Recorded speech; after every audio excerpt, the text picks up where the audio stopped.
আমি মেনে নিলাম ইলেকশন কমিশনের গাফিলতি অবশ্যই আছে। আমি প্রশ্ন করব সেটা ইলেকশন কমিশন এতদিন দেখেনি কেন, কিন্তু ইলেকশন কমিশন গাফিলতি রয়েছে, ভুল রয়েছে, প্রবলেম রয়েছে, তাই জন্যই তো এসআইআর করছে। এসআইআর মানে রিভিশন করছে। রিভিশন কখন করা হয়? যখন মনে করা হয় যে কোনো ভুল থেকে থাকতে পারে, সেটা শুধরানোর প্রয়োজন। কিন্তু সেটাকে সাপোর্ট করার জায়গায়, সেটাকে সমর্থন করার জায়গায় যারা বলেন এক ভি নাম বাদ নেই হনে দেঙ্গে, তারা তো চাইছেন মায়ারানী দেবীর 44টা জায়গায় 44টা নাম থাকুক, বিভিন্ন টাইটেল পদবি দিয়ে তিনি তার হয়ে লোকে গিয়ে ভোট দিক। কারা চাইছে? একটা কথা আছে কিশলয়, ফান্দে পড়িয়া বগা কান্দে রে।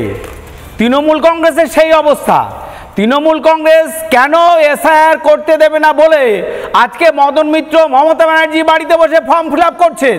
এই মুহূর্তে যখন আপনার শো চলছে পশ্চিমবাংলার বুকে ভোটার সহায়তার নামে তৃণমূল কংগ্রেস ক্যাম্প খুলে কেন হাজার হাজার মানুষকে বিভ্রান্ত করার জন্য রয়েছেন, যাদের নাম বাদ যাওয়া উচিত, তাদের কাউকে বাবা ঠাকুরদা সাজিয়ে পুরনো ভোটার থেকে নাম তুলে ভোটার লিস্টে নাম রাখার চেষ্টা করছেন।